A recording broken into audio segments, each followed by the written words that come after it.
I want to thank NGIC for assembling such a great panel of speakers for this important event on climate change, to thank the whole membership and the officials for your continued and sustained leadership on environmental issues and in so many other areas. I've been asked today to talk about climate change, and I want to say immediately that you've been right to call this seminar together today, for this is the moment, this is the time, this is the hour. All our previous work together has in many ways been a preparation for this moment, for we have just 6 weeks, 40 or so days, to make a success of COP26 in meeting and mastering the climate challenge. And we have to show, after years of protectionism, tariffs, walls, America First style ideologies, and most recently vaccine nationalism, that in the spirit of NGIC, international cooperation can work. You know, there's no longer a serious dispute about the cause of climate change. No disagreement either about what might happen as Arctic and Antarctic ice disappears, floods spread, the earth becomes parched, and threats to biodiversity multiply. The days when amazingly a climate-denying senator in America could display a snowball in Congress and claim this was proof that global warming did not exist are over. And climate change affects us all, not in the long distance future, but directly here and now. And it will get worse. When you buy or rent a house today, you ask, can I afford it? Is it in a safe neighborhood? Is it close to my workplace or the school for my kids? But think of a world where you would now also have to ask, will it be underwater in the coming decades? Or will climate change mean your neighborhood becomes a drought zone? If we do not act on climate change, it will, of course, not be the richest or the most powerful who suffer. It will be the poorest and most vulnerable here and around the world. And we will betray the children and grandchildren of today's citizens. And yes, that includes the children and grandchildren of today's fossil fuel workers. Shrinking from the climate fight is not an option. And there can also be no disagreement when we say the steps we have taken this year and this decade will determine whether this planet is habitable for future generations. This is the make or break decade. COP26, the world's best immediate hope for avoiding a climate catastrophe. Now, we know that national commitments made at Paris will take the world down to 56 gigatons of CO2, but we need to get down further to 41 gigatons to meet the 2% centigrade target. And if we're to meet the 1.5 centigrade target, we need to get down to 25 gigatons. And although new commitments have been made since 2019, we know that even if all the current commitments made by countries under the Paris Agreement are honored, global temperature will certainly exceed the targets we have set. In other words, there's no chance of a net carbon zero world in 2050 unless our economy emits as little carbon every normal working day as we did when no one was working in the quietest week of the lockdown. But how? We know climate change can't be solved by nations acting on their own, but only by governments and peoples acting together. In a speech in Philadelphia in 1962, in the very hall in which the founding fathers had agreed the American Constitution, President Kennedy told America that while it had in the 1770s issued its Declaration of Independence, now was the time for the world to issue a Declaration of Interdependence. And this is something urgently needed now. And so my theme is not only the benefits of cooperation, but the necessity for cooperation.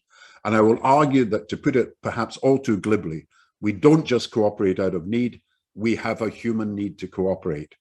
A tragedy in which 100 million and more have been affected with COVID and 4.5 million have died is an unambiguously terrible tragedy. But as we try to build back better, there is now an opportunity to show we can come together as a world, demonstrate that prosperity to be sustained has to be shared, and show we can fight and win the only war worth fighting to eradicate the evils of poverty, pollution, disease, hunger, and illiteracy. Fortunately, 80% of countries now have some sort of net zero goal. And cities, companies, and charities have also made carbon net zero commitments.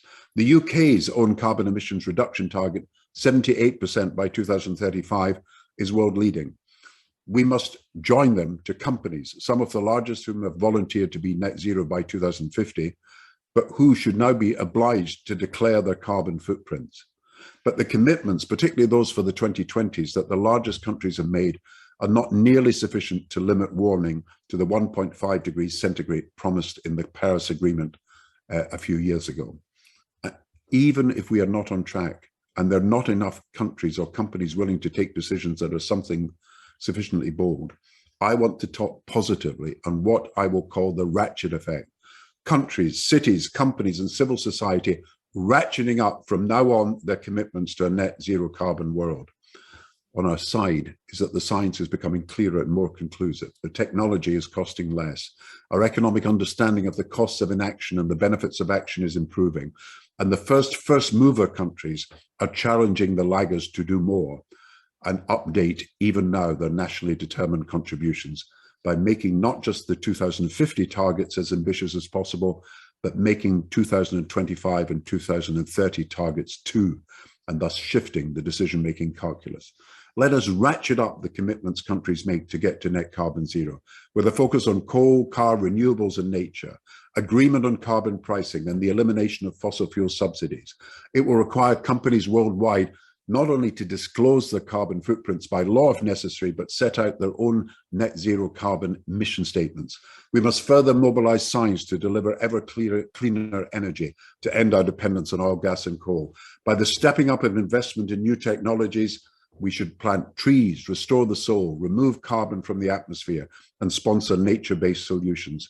And we need a global Green New Deal that creates new jobs from sustainable technologies and industries. Our response must be ambitious again in yet another respect, absolutely essential and at the center of what we do. In 2009, clean technology investments comprised about 15% of the stimulus after the crash. The IMF plan for G20 countries proposes a 30% green share, reflecting the World Bank's targets for clean technology investment. I believe it could be as high as 50% in the stimulus we are doing if we made the effort.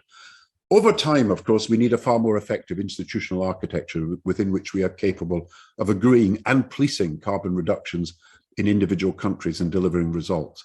But if we are to make progress at COP26 and future COPs, we will need the conference to be guided by a formal or informal executive that will include the G20, but also go wider to embrace the concerns of the island and coastal states, the developing world, and the emerging markets. And if this is the case, the agenda will have to include far greater support for adaptation and for loss and damage caused by climate change in the poorest countries. For the missing element so far is finance. Over the course of the next few weeks, we have to agree the funding help to low-income countries to allow for mitigation and adaptation that could otherwise not be afforded. It's 11 years since a 100 billion a year target was set for a global climate fund for these countries. It is 6 years since the promise was reiterated in the Paris Agreement as a basic floor for future support, but it is yet to be met. For during a decade, the wealthiest states have never handed over more than 30 billions of public money in any one year. And it's only when multilateral bank disbursements and private funding, mainly in loans for power stations, are added that the fund has finally reached 80 billion, but that's still below the 100 billion a year promised. Without a plan set in place for more support during the 2020s, COP26 risks failing before it's even started. It is only the strength of our commitments as rich countries that will build trust in the global process of climate change and make it seem a shared endeavor. And this alone will stimulate low-income countries to make more ambitious near-term pledges to hold global warming to 1.5 degrees centigrade.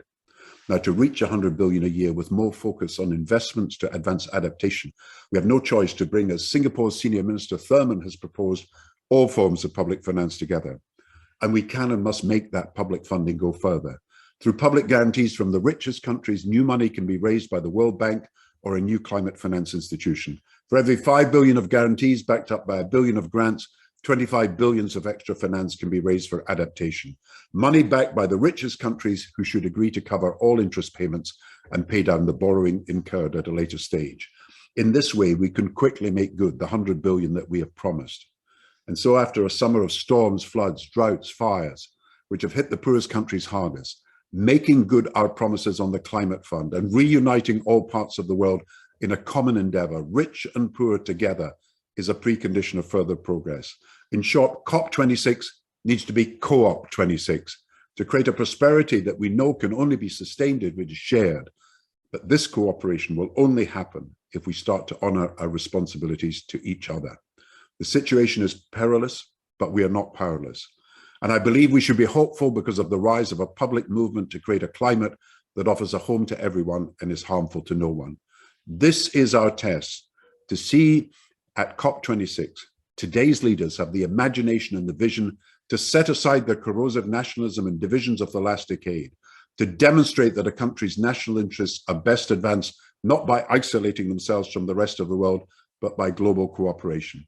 We have seen cooperation work before, when together as one we dealt with the ozone layer, when together we relieved the debts of Africa's poorest countries, when together as one we faced the financial crisis of 2009 with common actions, when we agreed progress on climate change at Paris. And just go back 30 and 40 years when Reagan and Gorbachev ended the nuclear arms race for a generation and made possible an international space station where even now Russian and American astronauts together man that space station in the outer atmosphere. If we can cooperate in outer space, in the most sensitive areas, which had led to a space race which threatened us all, surely we can cooperate on Earth to repair our environment.